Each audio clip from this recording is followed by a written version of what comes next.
Assalamualaikum warahmatullahi wabarakatuh. Hai, jumpa lagi dengan Budila.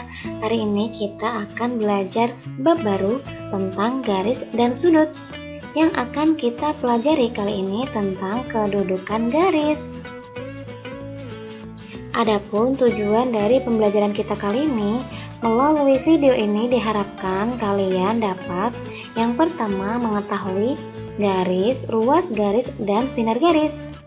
Dan yang kedua, mengetahui kedudukan garis. Notasi garis. Misal Budila punya garis AB. Nah, biasanya dinotasikan dengan AB, di atasnya ada garis dengan kanan kirinya ada tanda panah, atau BA dengan garis di atasnya dan tanda panah kanan kiri. Ini artinya garis itu panjangnya tidak terbatas. Kita lihat ya garisnya. Titik A dan B dilalui sebuah garis. Nah, ini garis AB. Ada tanda panah kanan kiri yang artinya panjangnya tidak terbatas. Ruas garis atau segmen. Misal ruas garis BC atau segmen BC biasanya dinotasikan dengan BC di atasnya ada garisnya, atau CB di atasnya ada garisnya. Jadi ini sama ya, ruas garis BC atau ruas garis CB. Nah, ini bacanya seperti itu. Di sini titik B dan titik C. Nah, ini adalah ruas garis BC atau ruas garis CB. Jadi ini bacanya ruas garis ya. Untuk ruas garis panjangnya itu terbatas dari titik B ke titik C. Itu pun sebaliknya. Kalau garis yang di atas tadi panjangnya tidak terbatas. Sekarang sinar garis. Misal Budila punya sinar garis KL. Dinotasikan dengan, nah ini KL ada tanda garis di atasnya, kemudian ada tanda panah di sebelah kanan. Nah, ini menyatakan dibaca sinar garis KL. Nah, ini ya, sinar garis KL itu tidak sama dengan sinar garis LK. Nah, bedanya apa sih? Kita lihat ya.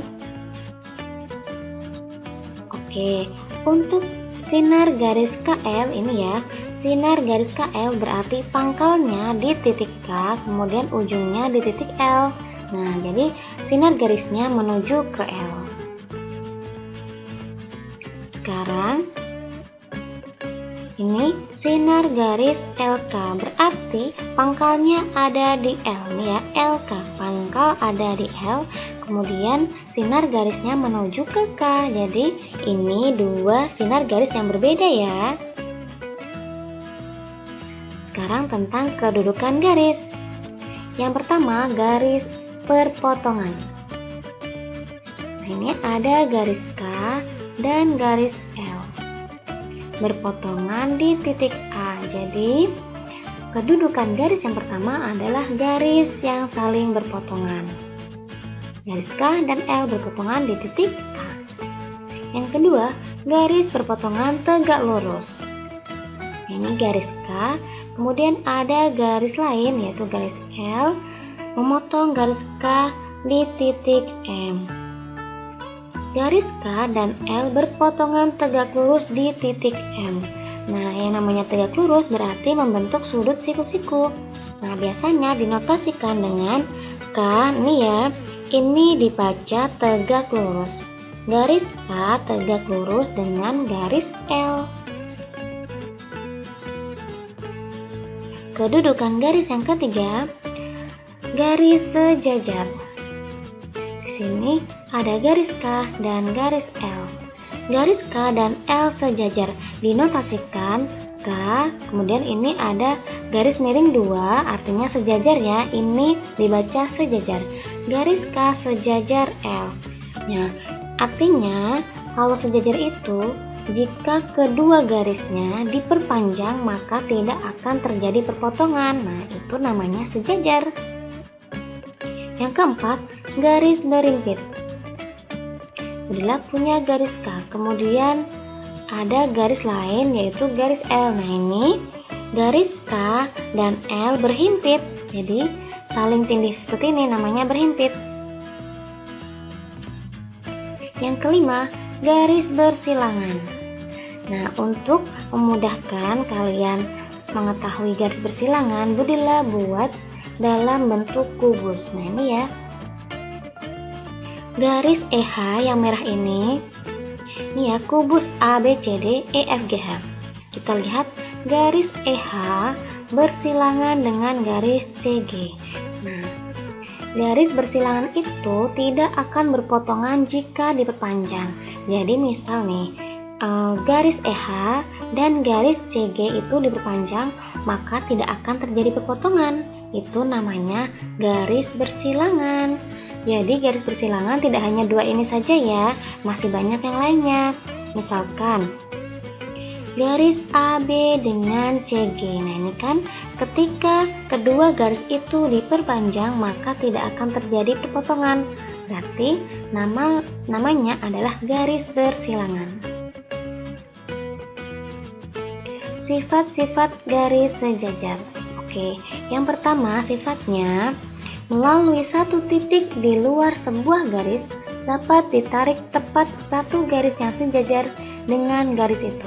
Nah, ini ya ilustrasinya melalui satu titik. Nah, ini Budila punya titik A. Melalui satu titik di luar sebuah garis, jadi titik A di luar garis K. Dapat ditarik tepat satu garis sejajar dengan garis itu.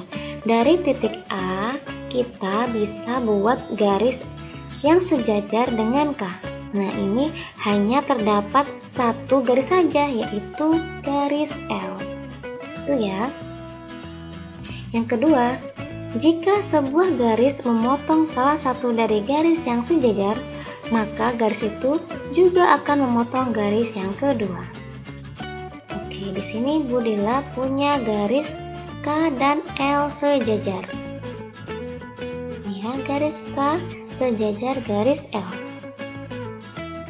Kemudian ada sebuah garis memotong garis L di titik P. Nah, di sini sifatnya tadi, jika ada sebuah garis memotong salah satu garis yang sejajar, nah ini L, maka garis M ini juga akan memotong K jika diperpanjang. Nah, ini ya. Ketika garis M ini tadi memotong L, berarti ketika diperpanjang juga akan memotong K. Nah, di sini garis E memotong K di titik Q. Sifat yang ketiga, jika sebuah garis sejajar dengan dua garis lainnya, maka kedua garis itu sejajar pula satu sama lain. Di sini Budila punya garis K sejajar dengan L. Oke nih, garis K sejajar dengan garis L. Kemudian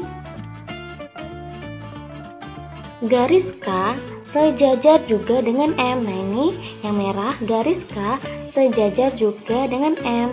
Nah, di sini berlaku maka garis L juga sejajar dengan M. Nah, ini sifat garis sejajar. Sekarang contohnya, perhatikan gambar garis berikut. Manakah yang saling berpotongan dan yang sejajar? Kita lihat ya. Yang berpotongan dari garis N. Oke. N dan K saling berpotongan. Nah, ini ya di titik ini. Di titik A. Kemudian yang berpotongan mana lagi? N dan M. N berpotongan dengan M di titik B. Nah, ini titik perpotongan garis N dan M. Kemudian ada lagi garis N berpotongan dengan L. Ini ya, berpotongan di titik C. Kemudian yang keempat, K dan M. K yang ini berpotongan dengan M di titik D. Untuk yang sejajar kita lihat di sini, berarti K dan L sejajar. Nah, ini ya, ketika garis K dan L diperpanjang maka tidak terjadi perpotongan. Jadi K dan L sejajar. Begitu ya.